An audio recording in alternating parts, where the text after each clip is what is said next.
Hey everybody, and welcome back.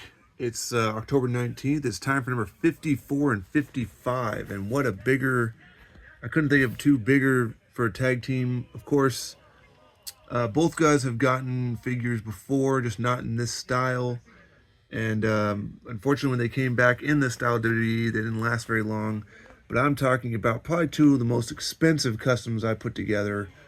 A lot of work and credit where it's due. Let's just show them off and then let's start talking about them, shall we? Kronik. Bryan Adams and Bryan Clark.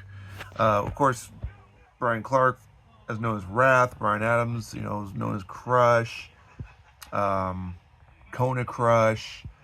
Adams also was Adam Bomb back in the day, but I went with their WCW Kronik look. And now these ones not super cheap to put together. The head's not the expensive part. It was in the bodies that was expensive. So luckily, Macari, I saw one lying around for like 60 bucks. I already bought three when I backed the crowdfunder ring back in the day. So I took apart one of my diesels, and then I bought one that was selling loose. I took it apart.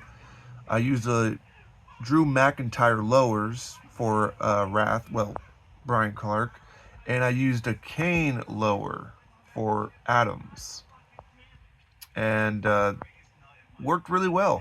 Worked very well. I remember sending the photos. I remember showing people, and they were going, you could have waited till the Undertaker came out, whatnot, and this and that. And you're probably right, but at the time, I didn't know who was coming out.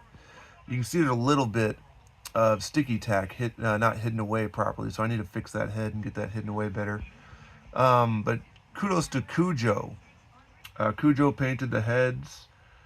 He painted the singlets all black. He even applied the decals, which the decals came from Curb Stomp, and made Kronik. Kronik, I thought, was a good WCW tag team. When they came over to WWF to take on Kane and Undertaker, I thought it was going to be awesome. Unfortunately, I guess they just had an off night, and it ended up costing them. They both were told to go to OVW. I think one of them said, forget that, so he quit, and then they just released the other one as well. And sadly, that was pretty much the end of these guys in their run anymore. Of course, Bryan Adams will go on, sadly, to pass away. Um, Clark is still, he's not wrestling, but he's still out there. In fact, he just had a bone-crunching action Adam Bomb figure come out. Maybe WWE reach out to him, or they'll find a way to get a hold of each other. I'd love to see a Wrath. I'd love to see, I mean, they had Crush and whatnot. Of course, the contract's long gone, but maybe they'll get him again. It'd be cool to see a Kronik Mattel version. I think they'd kill it with it. But of course, I don't see them being ultimates ever. So I'm gonna keep these two as is. I like the look. Again, Cujo knocked it out with the decal placements. Um, you know, I, all I could do was put the formula together. He brought it to life with the painting and everything like that. And so it was a great team effort again. Um, Originally, we used Tom Veghead, but it turns out he already had some painted from Mark Cotron. So Mark, of course, I paid for the heads once they were painted. So very expensive ones to put together, but super proud of them.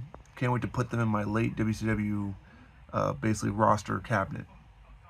So numbers 54 and 55 on our count up to 500. Bryan Adams and Bryan Clark, Kronik.